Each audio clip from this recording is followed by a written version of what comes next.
people, how you doing? I hope you're having a fantastic damn day. Welcome back to the channel. I know it is the second video of today. If you haven't seen the first one, go check it out, how to start a realistic career mode with Bayer Leverkusen. But we are here to talk about big Ange Postecoglou. Of course, a few months ago, we replicated his 4-2-3-1 system. They've now shifted a little bit, and they are now playing a 4-3-3 system, which does have a few variations to it, as well as I've gone ahead and created the attacking structure of what you essentially want this team to look like when in the opponent's half of the field, looking to try and attack them with relentless waves of pressure and attacks and runs and fluid movements. So more or less, that's what you will be looking to try and replicate with the offensive structure. But we are here to talk about the balanced approach for now.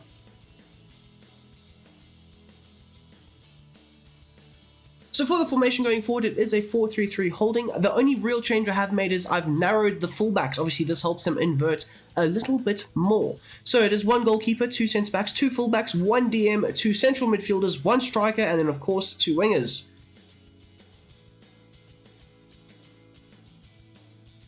Now, for the tactics going forward, the tactical vision is set to custom. I had a few people ask me this for the 4-2-3-1 system. Where are the tactical visions? Well, custom best suits what Ange and Spurs are doing. They have a whole host of different aspects of different game plans that they incorporate into Ange Postecoglou's system. So custom best suits what Spurs are doing.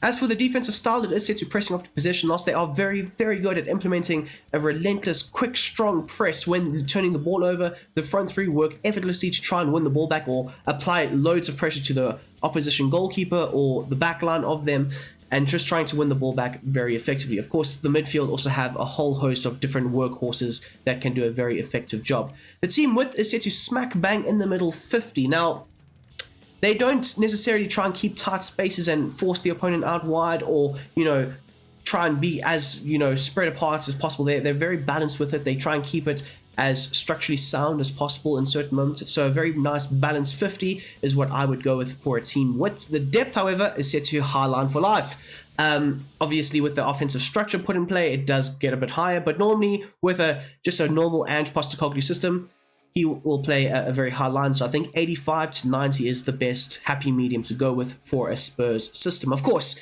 he went to the Santiago Bernabeu with Celtic and played a high line and absolutely got wrecked, but it didn't bother him. He was like, you know what, we're still going to do it. And they did it. So you know what, you got to respect it, you got to appreciate it, but at the same time, you can also laugh at it for when it goes wrong. We saw against Chelsea, it went horribly wrong.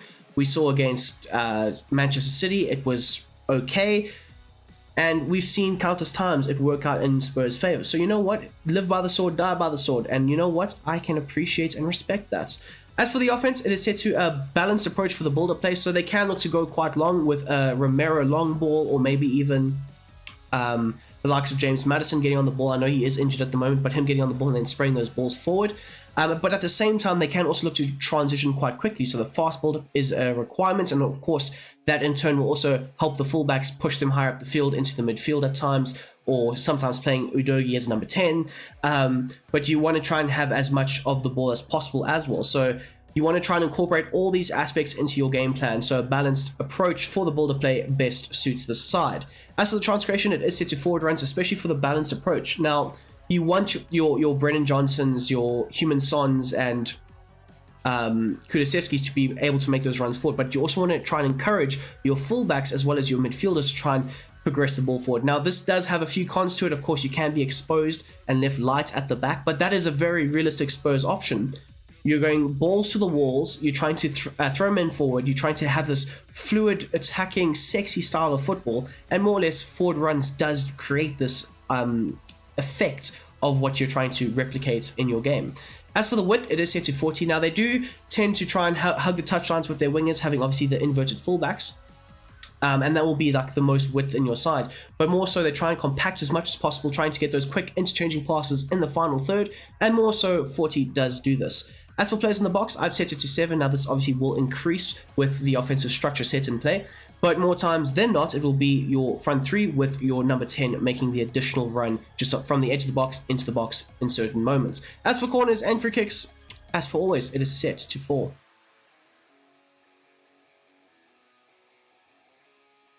Now, starting off with the instructions at the back with Vicario, he's set to come for crosses and be a sweeper keeper. Now, he has been probably the goalkeeper of the season so far in the Premier League. He's been very, very, very good.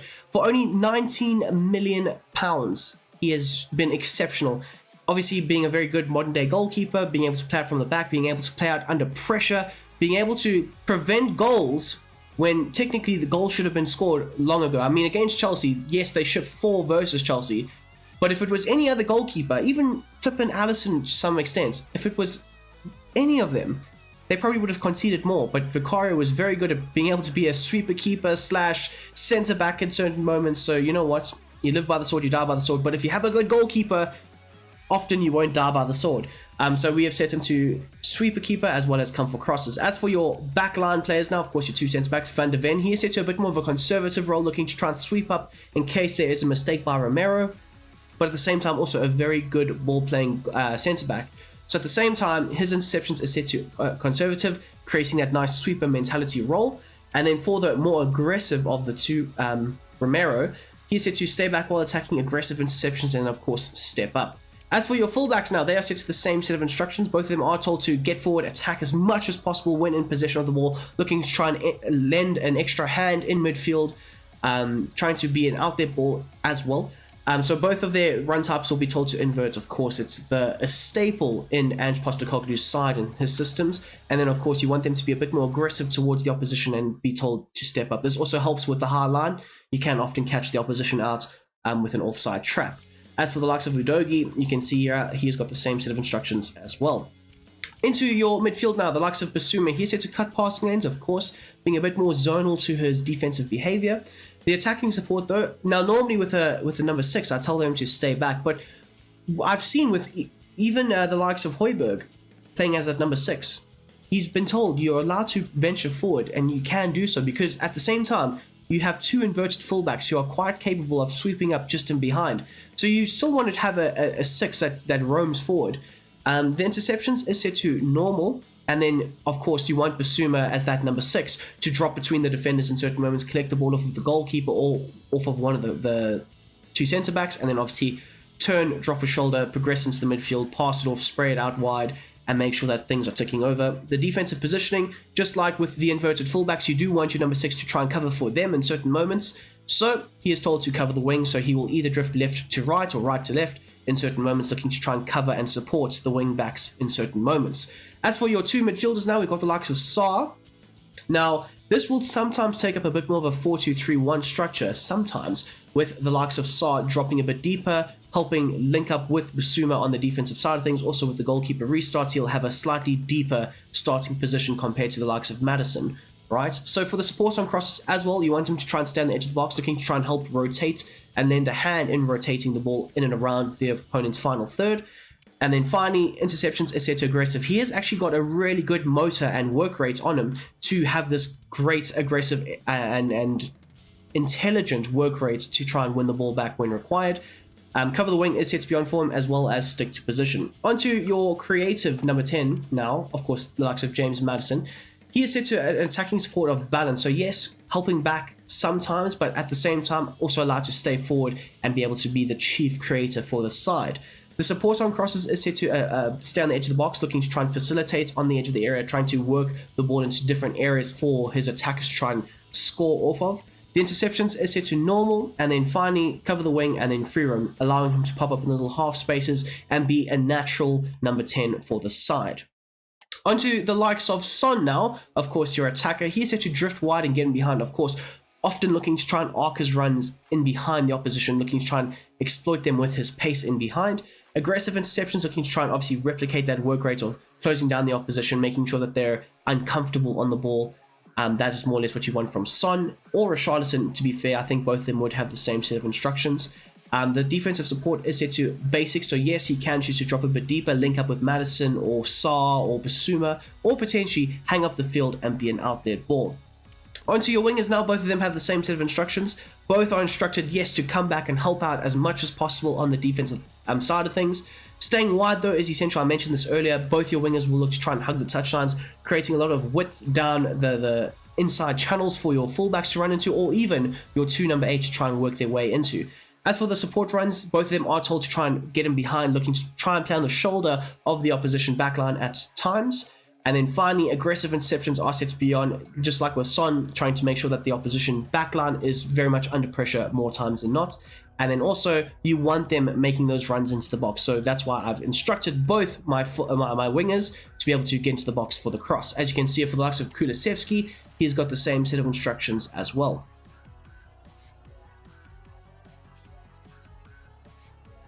Now, onto the attacking structure, and there are quite a few tweaks that help this attacking outlet flourish quite effectively in and around the opponent's half. So,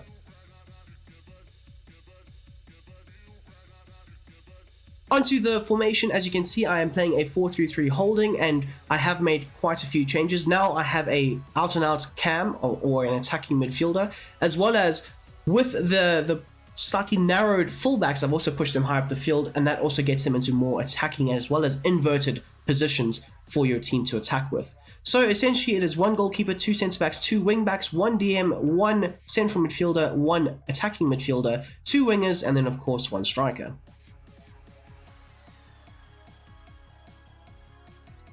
So for the tactics going forward, there's no real changes to the defensive side of things. Of course, tactical vision is still set to custom, with the defensive style and team width still set to the same. The first major change that we see here is the depth is now set to 90, obviously trying to increase the amount of pressure that you are trying to apply to your opposition with. The offense, though, there are quite a few changes to it. The offense, the builder play is still set to balance, but the chance creation is now set to possession. Now, let me try and explain this in the best possible way that I can. When you use this style and structure to your team, the offensive lineup, right?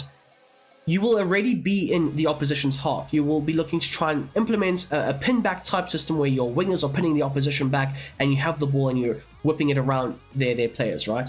So for the balanced approach, the reason I've gone with forward runs is because you're trying to exploit that space that the opposition will leave in behind. Whereas now, there won't be that space because obviously you've now pinned them in their half and you're trying to exploit them. So you need a bit more of a passing game. There's little triangles forming in and around the opposition box. You need the quick passing moves in and around that area of the field. So that's why I've gone with possession, because you see this more times on. Spurs are quite happy to play an end-to-end basketball type game, but when the opposition sets up with their low block, like Luton, they are quite happy to pin them back and then make sure that they are rotating the ball in and around the opponent's half, trying to whip the ball into the box in some moments, or just work it nicely into the attacking third to try and score a goal or two.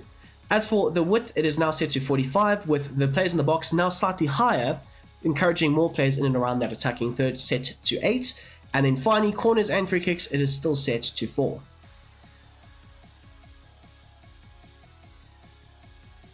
Now, starting off at the back with the goalkeeper, in terms of the instructions, Vicario, as well as Romero and Van der Ven, all have their same instructions. Now, a lot of these players will more or less have the same roles, right? Because essentially there's not much change apart from the actual physical structure of the team. Now, some of the mentalities will change. You want them to be a bit more aggressive when in and out of possession of the ball. And you will see that with the likes of Basuma still having his same set of instructions, being the deep lying playmaker, covering the wing, allowing him to get forward, but the interceptions are set to aggressive, allowing him to have a very aggressive mentality. When the ball is turned over, he will look to try and either foul the opposition or try and win it back very quickly high up the field, and obviously that helps lend a hand to the quick transition turnovers that Spurs tend to create. I think it's like Manchester United and Spurs are quite high up in the league in terms of the amount of pressures and turnovers that they create for the opposition. So this goes hand in hand with how they're trying to play. As you can see for your fullbacks, they've basically got the same set of instructions, except for the fact that the interceptions is set to aggressive. As you can see for the likes of Udogie, he's also got the same set of instructions. Into your attacking midfielder now, the first major change to this side. He is set to a basic defensive support, so not always looking to help out. Staying on the edge of the box, yes. Free roam, yes. You want him popping up in little half spaces, creating for the opposition, for your players against the opposition. And then aggressive interceptions. Just like with Saar, again, he's going to be a bit more of a box-to-box player in this situation. So not always looking to help out the likes of Basuma with the restarts or whatnot. He will look to try and venture a bit far forward. And even because, just because he is set to stay on the edge of the box doesn't mean he won't sometimes get into the attacking third. Of course, it now is set to 8, a very high 8, and that will encourage one of your midfielders to be able to break into the box. So if it's not going to be Maddison, it will definitely be Saar, regardless of this approach for the support on crosses. Of course, aggressive interceptions, cover the center, and then of course stick to position. So out wide to the likes of Brennan Johnson, he's told to come back on defense, obviously looking to try and help out as best as he can. Staying wide is still essential, looking to try and hold the width in the side. The support runs are set to balance, so not trying to consistently get in behind now, but he can have a bit more of a dynamic approach to his game plan. He can choose to come short, get in behind if needed, or even have the ability to be a bit more of a target man on that wide left channel. As for the interceptions, it is set to aggressive, and then finally, he needs to be able to get into the box for the scoring opportunities. As for the likes of Kulusevski now, he's set to come back on defense, stay wide, but he is told to come short. He does tend to do a very effective job in being able to link up with the likes of Saar in that number 8 position, or maybe it could be Bentancur, but his ability to, when this system is set up, his ability to come inside and draw players out of positions, opening up space for the likes of Pedro Porro to try and whip in those crosses, is very, very effective. And also you're trying to replicate that as well. His interceptions is set to aggressive, and then of course the support on crosses is set to get into the box for the cross. Onto the likes of Heung-min Son now. So he's set to drift wide, have a mixed attack, so sometimes yes, he can be a bit of a false 9 or a target man, or even look to try and get in behind. But like I said earlier, the space won't actually be there, especially if you are using the system high up the field in the attacking third. The space won't be there, so you'll need him to sometimes just drop off the back line, rotate, play with the likes of Madison and Saar, and then be able to make those late runs into the box. Aggressive interceptions is set to be on, as well as the defensive support is set to basic. So yes, like I said, with the false 9 approach, he will sometimes look to drop off the back line, open up a bit more space for an inverting Johnson or Kulusevski to try and work with, or potentially, if there is that outlet ball required, he can choose to stay high up the field and lend his hand in the counter-attacking football. So there you have it, people. That is what I would do for an Ange Postecoglou 4-3-3 system, as well as his attacking structure that he looks to try and set the team up in. Out of 10, I'm going to give this the channel's first ever 10. I think this is a flawless, unique, very attacking, very fun formation and set of tactics to use. So if you guys can let me know down below what you think, how you would rate this out of 10, that would be absolutely fantastic.